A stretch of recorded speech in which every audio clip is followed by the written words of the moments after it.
Well, good evening, visitors. Welcome to the Australian War Memorial's Last Post ceremony. My name is Richard Cruz, and joining us today from the Royal Australian Navy is Vice Chief of the Defence Force, Vice Admiral Ray Griggs.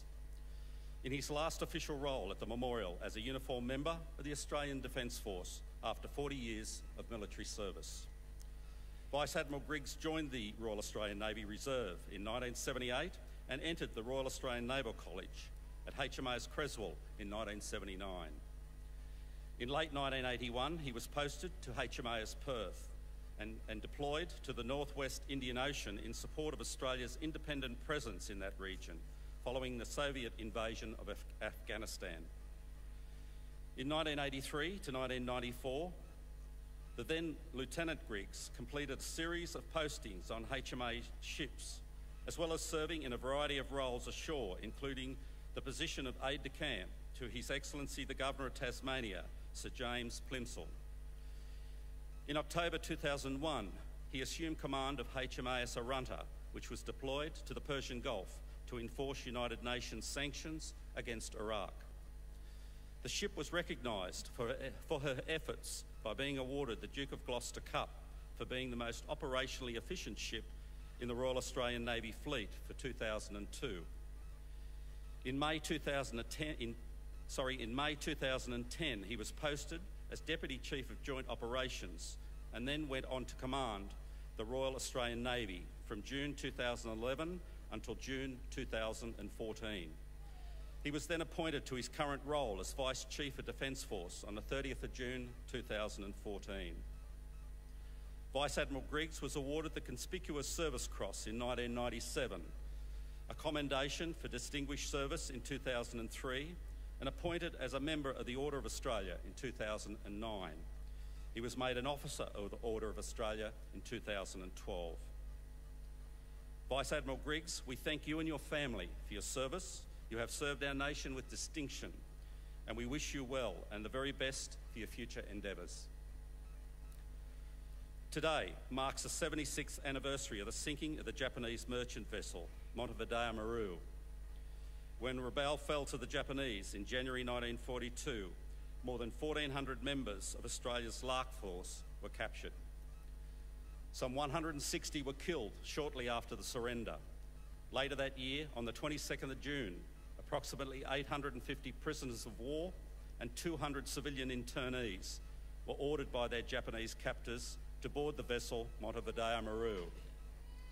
The ship then sailed for the Japanese base on Hainan Island, keeping to the east of the Philippines to avoid Allied submarines. 8 days into the voyage, the Montevideo Maru was spotted by the American submarine USS Sturgeon. Unaware of the ship's cargo, Sturgeon manoeuvred into position and fired its torpedoes. According to both Sturgeon's log and accounts of Japanese survivors, the Montevideo Maru sank by the stern in roughly 11 minutes. Although the crew was ordered to abandon ship, they apparently made no attempt to release the prisoners. The loss of the Montevideo Maru remains Australia's worst maritime disaster. The ship was carrying more than 1,050 Australian prisoners, none of whom survived the sinking. Today we remember all those who were lost on the Montevideo Maru and whose names are recorded here on the Roll of Honour. We will shortly recount the story of just one, Chief Yeoman of Signals, Stephen Lamont of HMAS Brisbane. This evening we're honoured to acknowledge Air Vice Marshal Mark Binskin, Chief of Defence Force, and Mrs. Geeta Binskin, Mrs. Chloe Griggs, Major Brett Gallagher, Chief Commissioner, Red Shield Defence Services, Salvation Army, Major Ian Sayers, retired, representing the New Guinea and Papua New Guinea Volunteer Rifles Ex-Members Association, Mr. Don Hook, representing the Papua New Guinea Association of Australia, and Mr. John Reeves, representing the Rabaul Historical Society. We also welcome representatives of the ACT section of the Naval Association of Australia. As always, we welcome the veterans who have served, those that are still serving, and the families that love and support them. We acknowledge the members of RSL and Services Clubs Association, RSL Victoria and RSL Queensland, who are watching the broadcast of this ceremony across Australia. During this evening's ceremony, wreaths will be laid at the base of a pool of reflection by visitors and students on behalf of the following schools.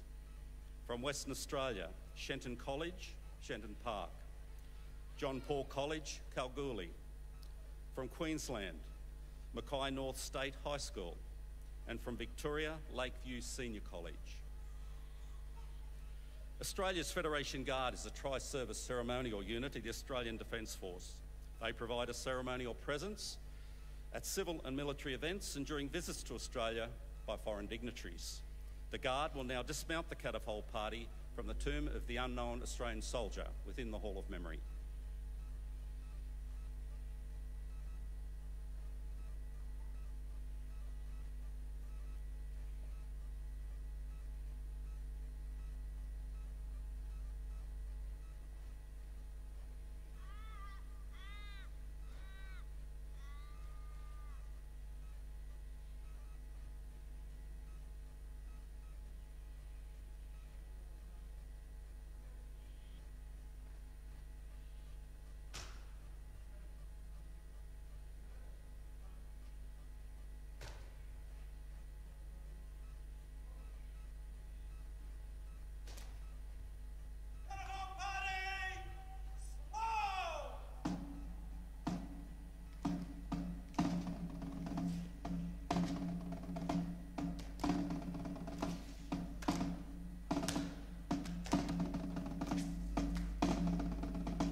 I invite you all to please stand and join in singing the national anthem.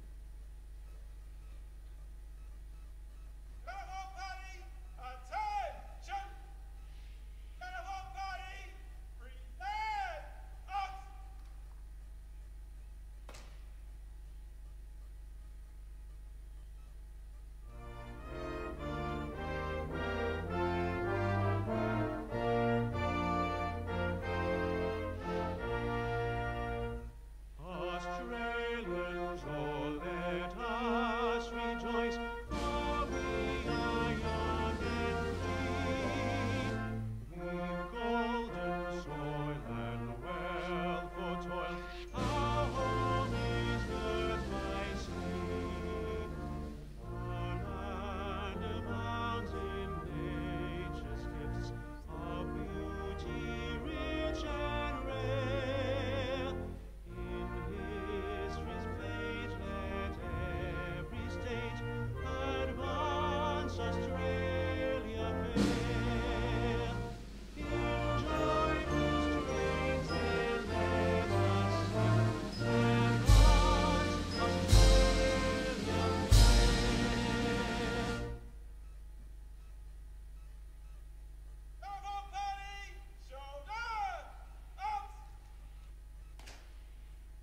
Students, you may be seated.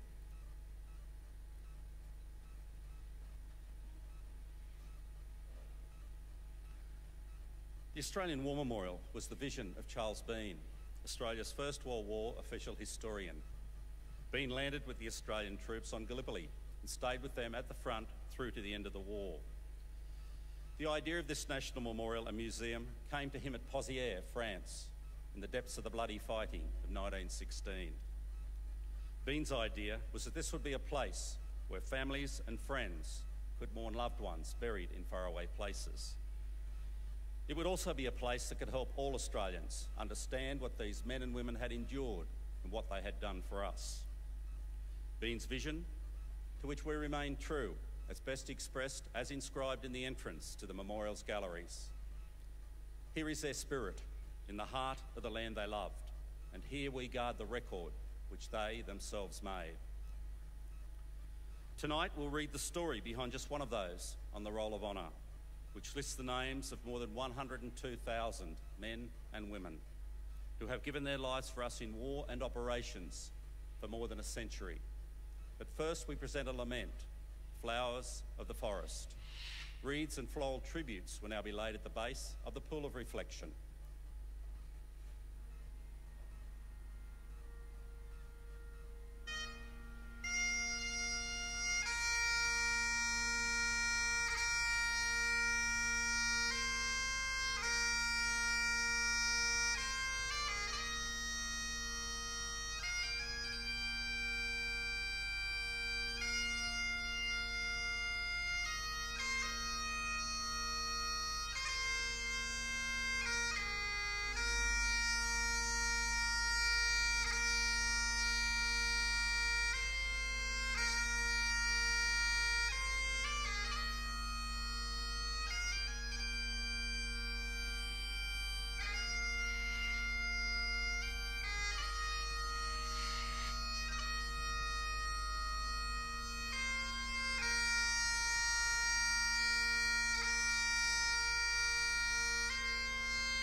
Today we remember and pay tribute to Chief Yeoman of Signals Stephen Lamont. Stephen Lamont was born on the 18th of October 1898 in Coleraine in Ireland. Little is known of his early life. He arrived in Australia on the 13th of February 1922, and 3 years later, on the 6th of July 1925, he married Irma O'Farrell at St Peter and Paul's Church in South Melbourne. At this time, he was working as a barman and living at the Grand View Hotel in Fairfield. With the announcement of the Second World War, he was mobilised for duty in the Royal Australian Navy as Chief Yeoman of Signals. After training at HMAS Cerberus, the Navy's training establishment in Western Port Bay near Melbourne, and a few months with the auxiliary minesweeper HMAS Aurora, Lamont spent 2 years in Brisbane at the Alice Street Depot, which had been commissioned as HMAS Penguin, but which was renamed HMAS Brisbane in August 1940 to better reflect its locality. In 1940, he was selected for coast watching duty at Anea Island, east of New Ireland, embarking in April to take his post. With Japan's entry into the war, the island screen of coast watchers became the front line, communicating by radio using code to report on hostile movements and items of intelligence value. It was a lonely and precarious experience.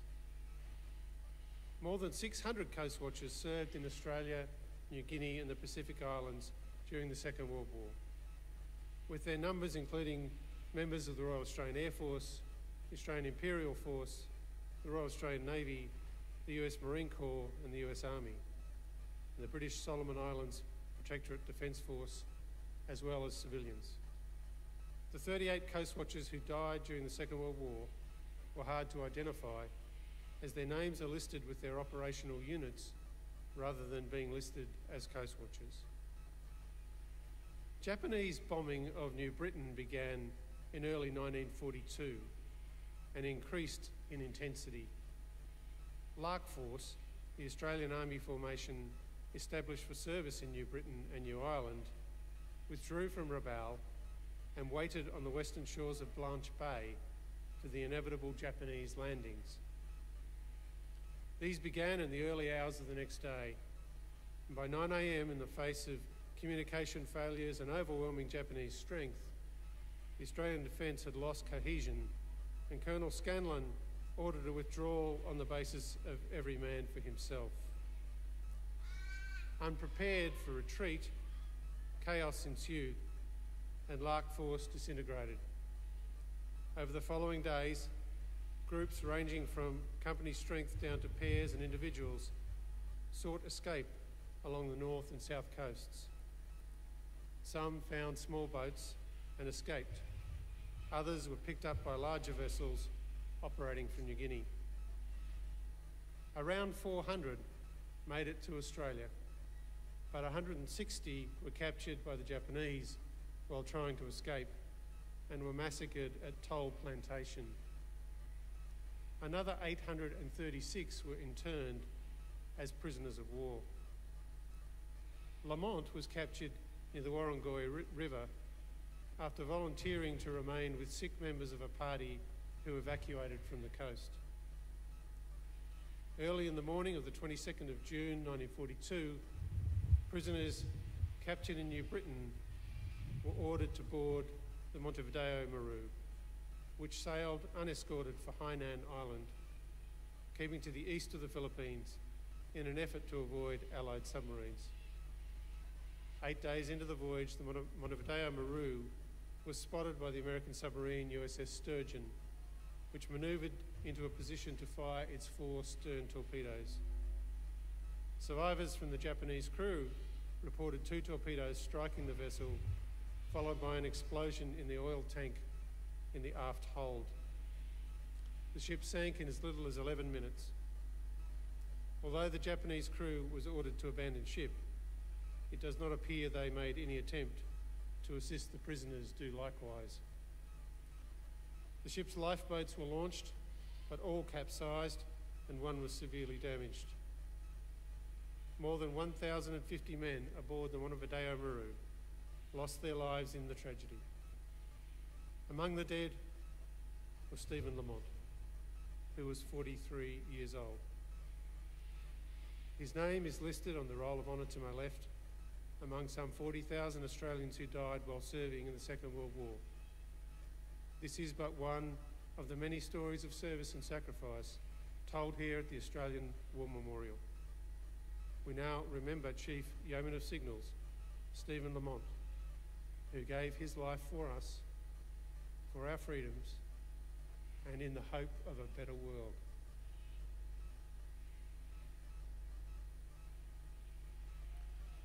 Please stand for the reading of the ode and the sounding of the last post.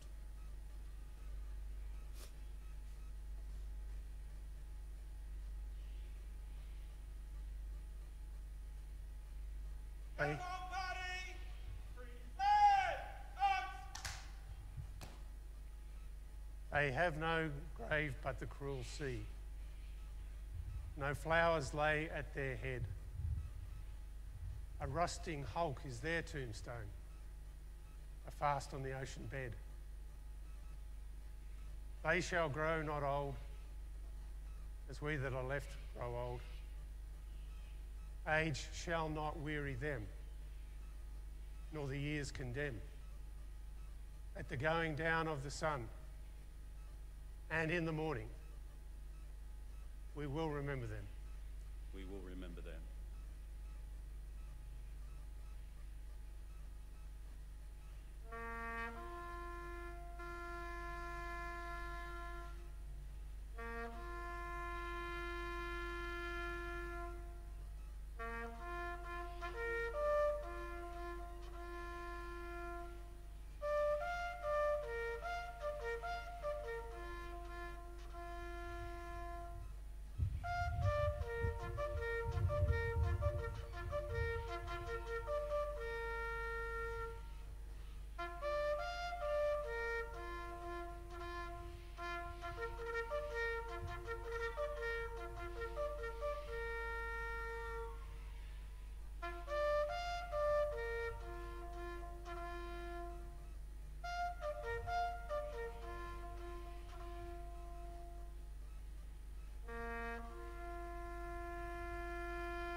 Lest we forget.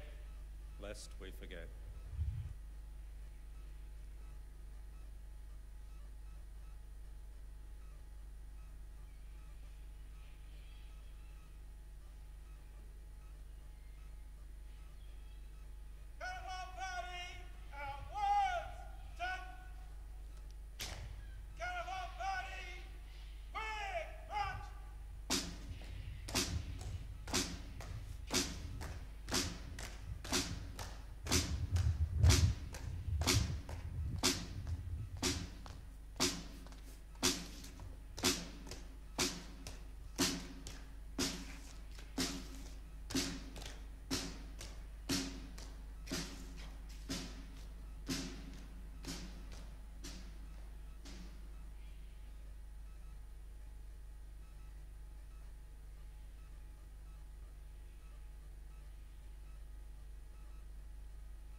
We leave you this evening with the words of the memorial's founder, Charles Bean.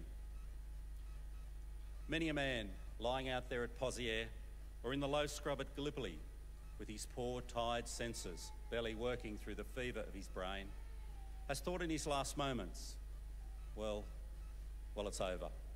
But in Australia, they will be proud of this. Ladies and gentlemen, girls and boys, that concludes this evening's last post ceremony. We thank you for visiting the Australian War Memorial and wish you all a very good evening. Thank you.